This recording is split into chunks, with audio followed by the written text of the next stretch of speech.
Hello, नमस्कार हमारे सभी दर्शकों को हमारे इस जीएसजी के प्रोग्राम में आपका स्वागत है।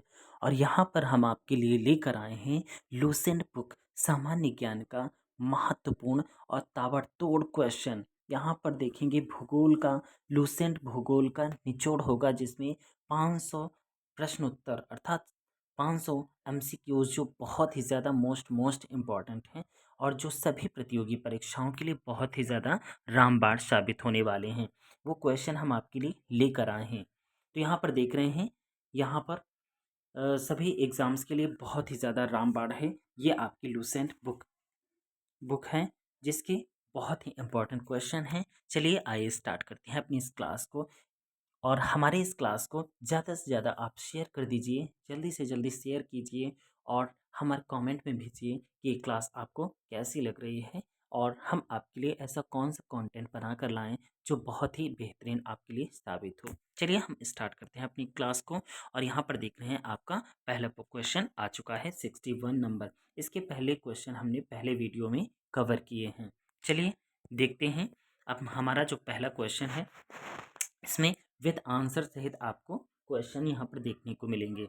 4 ऑप्शन भी होंगे और साथ में इसका आंसर भी देखने को मिलेगा। बांग्लादेश के ग्रामीण बैंक के संस्थापक कौन हैं? बांग्लादेश के, ये विश्व के भूगोल के क्वेश्चन चल रहे हैं जो विश्व अर्थात वर्ल्ड जी के क्वेश्चन हैं। आपके एमसीक्यूज हैं जी के विश्व भूगोल के। तो यहाँ पर देखना, पहला क्वेश्चन है आपका, बांग्लादेश के ग्रामीण बैंक के संस्थापक कौन है? तो प्रोफेसर मोहम्मद गावास या प्रोफेसर मोहम्मद जहीर या फिर प्रोफेसर मोहम्मद शाह या प्रोफेसर मोहम्मद यूनुस। तो यहाँ पर देख रहे हैं आपका कौन सा ऑप्शन सही होगा। तो D is the correct option होगा। प्रोफेसर मोहम्मद यूनुस जो हैं ये बांग्लादेश के ग्रामीण बैंक के संस्थापक हैं। कौन है? ग्रामीण बैंक के संस्थापक हैं बांग्लादेश के प्रोफेसर मोहम्मद यूनुस। चलिए हम नेक्स्ट क्वेश्चन की ओर चलते हैं। हमारा अगला सवाल है 62 नंबर। हमारा अगला सवाल है, म्यांमार की मुद्रा को क्या कहते हैं? म्यांमार की मुद्रा को क्या कहते हैं? तो म्यांमार जो है, इसे म्यांमार को पूर्व काल में बर्मा के नाम से जाना जाता था। किस नाम से जाना जाता था? बर्मा के नाम से जाना जाता था। बर्मा, इसे पूर्व में बर्मा के नाम से जाना जाता था। वर्तमान में इसका नाम है म्यांमार, जो कि भारत के पूर्वी तट पर स्थित है अर्थात पूर्वी पूर्वी भाग पर स्थित है। चलिए देखते हैं, ऑप्शन है आपका म्यांमार रियाल या फिर म्यांमार डोंग या फिर म्यांमार क्यांत या फिर म्यांमार रिंगिट। तो यहाँ पर देख रहे हैं कि आंसर आपका सामने लिखा ही हुआ है तो आपको पता चल ही गया होगा। तो यहाँ पर देख रहे हैं म्यांमार की जो मुद्रा को का नाम है अर्थात म्यांमार की जो मुद्रा है उसे म्यांमार क्यांत के नाम से जाना जाता है अर्थात सी इज द करेक्ट ऑप्शन होगा। म्यांमार क्यांत के नाम से जाना जाता है। नेक्स्ट क्वेश्चन की ओर चलते हैं। हमारा अगला प्रश्न है, हमारा अगला प्रश्न है, देख रहे हैं कि 63 नंबर है, भारत के पड़ोसी देश, भारत की पड़ोसी देश भूटान की आधिकारिक भाषा कौन सी है? तो यहाँ पर देख रहे हैं भारत भारत के पड़ोसी देश अर्थात भारत के पड़ोसी देशों की बात करेंगे तो भारत के पड़ोसी देश जो हैं, अगर भारत के पड़ोसी देशों की बात करेंगे तो यहाँ पर देखेंगे कि ये भारत है और इस भारत, ये हमारा भारत है। यहाँ पर ये इंडियन मैप है और यहाँ पर देखने को मिलेगा इस तरह से ये भारत है। मैप थोड़ा सा गड़बड़ बन गया है। तो यहाँ पर देख रहे हैं, यहाँ पर चीन पड़ेगा। ये कौन सा देश है? ये चीन है। यहाँ पर आपका नेपाल पड़ेगा, यहाँ पर नेपाल पड़ेगा, यहाँ पर भूटान पड़ेगा, यहाँ पर म्यांमार पड़ेगा और यहाँ पर अगर बात की जाए तो ये पाकिस्तान पड़ेगा, यहाँ अफ़गानिस्तान पड़ेगा और यहाँ पर ये आपके पड़ोसी देश हैं, यहाँ पर बांग्लादेश पड़ेगा। तो यहाँ पर देख रहे हैं भारत के पड़ोसी देश भूटान, तो भूटान कहाँ पर स्थित है? तो ये आपका भूटान है। और भूटान की जो आधिकारिक भाषा है वो कौन सी है? तो यहाँ पर देख रहे हैं युआन है या फिर जोखगा जोगखा है या फिर निगुल्टम है या फिर क्यांत है। तो यहाँ पर देख रहे हैं B is the correct option होगा आपका जो जोंगखा। जो भूटान है, भूटान भारत के पड़ोसी देश भूटान के आधिकारिक भाषा कौन सी है? तो जोंगखा, जोंगखा भाषा ये यहाँ की आधिकारिक भाषा है। चलिए हम इसके कुछ की पॉइंट्स दिए हुए हैं, इनके बारे में देख लेते हैं। जोंगखा जो तिब्बती लिपि है, कौन सी लिपि है? जोंगखा तिब्बती लिपि है। भूटान के बारे में कुछ महत्वपूर्ण पॉइंट्स भी दिए गए हैं, इनके बारे में भी थोड़ा सा जान लेते हैं। भूटान की राजधानी थिम्पू है। भूटान की राजधानी थिम्पू है। भूटान का राष्ट्रीय गान जो है डुक सेंधेन, डुक सेंधेन है यहाँ की राष्ट्रीय गान। और भूटान की मुद्रा है नगुल्टम। भूटान की वैसे मुद्रा या फिर बीटीएन, बीटीएन या निगुल्टम है। यहाँ की मुद्रा जो है निगुल्टम या बीटीएन है। और यहाँ की आधिकारिक भाषा की बात की जाए तिब्बती लिपि जोगखा है। और भूटान की अगर सीमा रेखा की बात की जाए तो भूटान की सीमा रेखा जो है 699 किलोमीटर है, 699 किलोमीटर है। भारत से जुड़ी हुई है, 699 किलोमीटर भारत से जुड़ी हुई है। और आगे बात करते हैं, भूटान का राष्ट्रीय फूल जो है नीला पोस्ता है। और भूटान का राष्ट्रीय वृक्ष हिमालयी सरू है। और भूटान का राष्ट्रीय पशु जो है ताकिन है। भूटान का राष्ट्रीय पशु जो है ताकिन है। और वहाँ का राष्ट्रीय पुष्प जो है नीला पोस्ता है। और भूटान का राष्ट्रीय वृक्ष जो है हिमालयी सरू है। तो ये थी भूटान की जानकारियाँ। चलिए हम अगले प्रश्न की ओर चलते हैं। हमारा अगला सवाल है, किस वर्ष गोंगसा गोंगसा किस वर्ष गोंगसा उगयेन उगयेन वांगचुक भूटान के पहले सम्राट बने थे? देखिए, बहुत ही अजीब और बहुत ही अजीबोगरीब नाम है। ये भूटान के लोगों के नाम है, ना कि अपने भारत देश के लोगों के, क्योंकि भारत देश के लोगों के ऐसे नाम ही नहीं होते। तो यहाँ पर देख रहे हैं किस वर्ष, क्या नाम है इनका? बड़ा अटपटा नाम है, गोंगसा गोंगसा उगयेन वांगचुक, ये इनका नाम है, जो कि भूटान के पहले सम्राट बने थे। तो ये कब बने थे? 1901 में या 1905 में या 1907 में या 1910 में? यहाँ पर देख रहे हैं, इज द करेक्ट ऑप्शन होगा 1907 में। कब बनी थी ये? भूटान के पहले सम्राट बने थे 1907 ईस्वी में। कौन थे? तो गोंगसा उगयेन वांगचुक। चलिए नेक्स्ट क्वेश्चन की ओर चलते हैं। हमारा अगला प्रश्न है 65 नंबर है। यहाँ पर पारो शहर किस देश का एक प्रसिद्ध पर्यटन स्थल है, जो कि पारो शहर किस देश का प्रसिद्ध पर्यटन स्थल है? तो श्रीलंका का है या बांग्लादेश का है, भूटान का है या फिर भारत का है?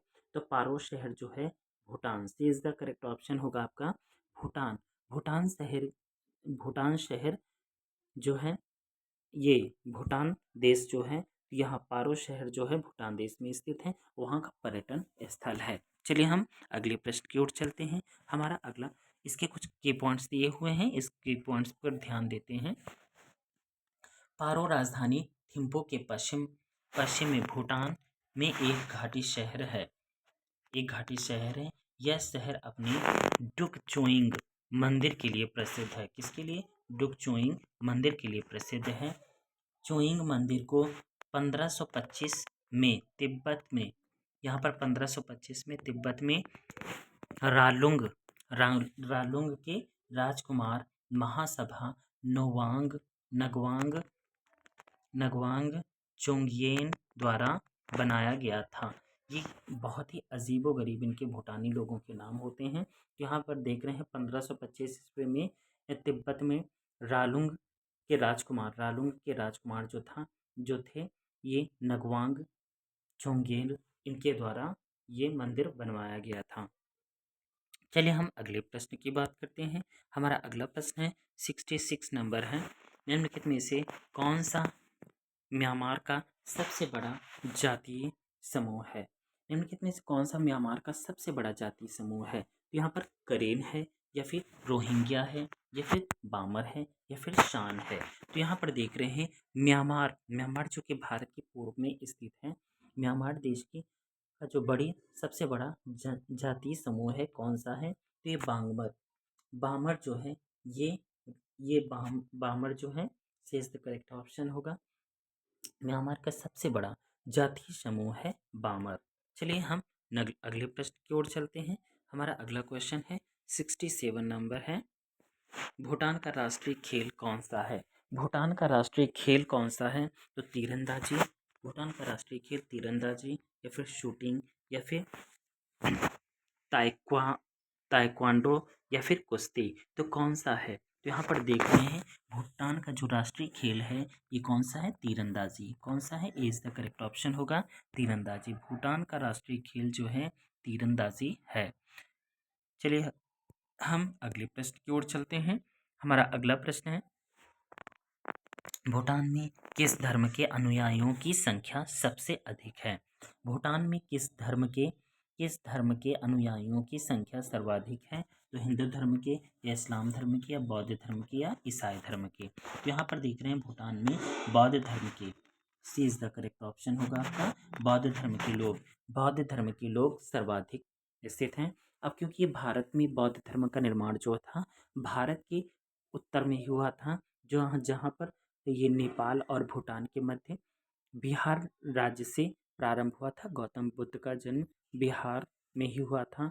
बिहार और पटना से जस्ट उत्तर में आपका नेपाल पड़ता है, और नेपाल बौद्ध धर्म का प्रचार प्रसार नेपाल, भूटान और चीन में बहुत ज़्यादा हुआ, तो यहाँ पर बौद्ध धर्म के लोग काफ़ी ज़्यादा रहते हैं।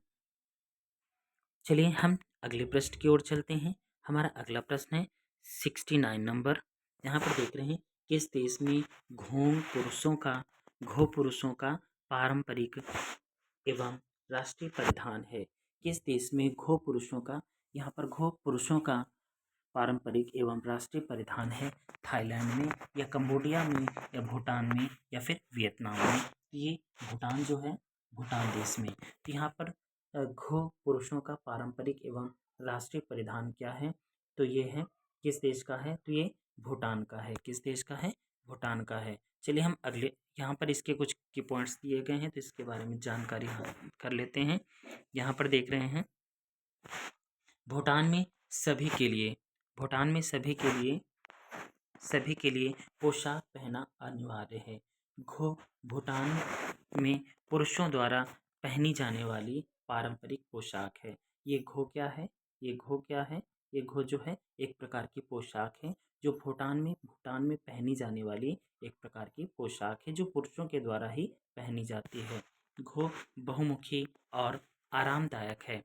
इस पुरुष इसे घुटनों तक पहुँचने वाले गाउन के रूप में पहनते हैं और इसे केरम नामक बेल्ट से बांधा जाता है। केरम नामक बेल्ट से इसे बांधा भी जाता है। चलिए हम अगले प्रश्न की ओर चलते हैं। हमारा 70 नंबर अगला प्रश्न है, किसी देश के विकास के संदर्भ में निम्नलिखित में से कौन सा देश सकल राष्ट्रीय खुशहाली से जुड़ा है? किस देश के विकास के संदर्भ में निम्नलिखित में से कौन सा देश सकल राष्ट्रीय खुशहाली से जुड़ा हुआ है? तो भूटान या फिर बेल्जियम या फिर थाईलैंड या फिर इंडोनेशिया। तो यहाँ पर देख रहे हैं ये भूटान जो है, तो भूटान देश जो है जो विकास के संदर्भ में सकल राष्ट्रीय खुशहाली से जुड़ा हुआ है। अगर देखें इसके ये पॉइंट्स दिए हुए हैं, सकल राष्ट्रीय खुशी आर्थिक और नैतिक प्रगति का एक पैमाना है। इसे भूटान के राजा 1970 के दशक में सकल घरेलू उत्पाद जिसे जीडीपी के नाम से जाना जाता है, ग्रॉस डोमेस्टिक प्रोडक्ट, तो यहाँ पर सकल घरेलू उत्पाद के विकल्प के रूप में पेश किया था। तो ये भूटान इसका सही होगा, आंसर होगा। तो यहाँ पर बहुत सारे क्वेश्चन हम आपके लिए लेकर आ रहे हैं। तो बस यहीं तक हमारी क्लास यहाँ से समाप्त होती है। हमारे इस चैनल स्टडी वेल 77 को ज़्यादा से ज़्यादा लाइक करें, कमेंट करें और ज़्यादा से ज़्यादा लोगों तक शेयर करें। सब्सक्राइब करना ना भूलें। Thank you so much for watching this video.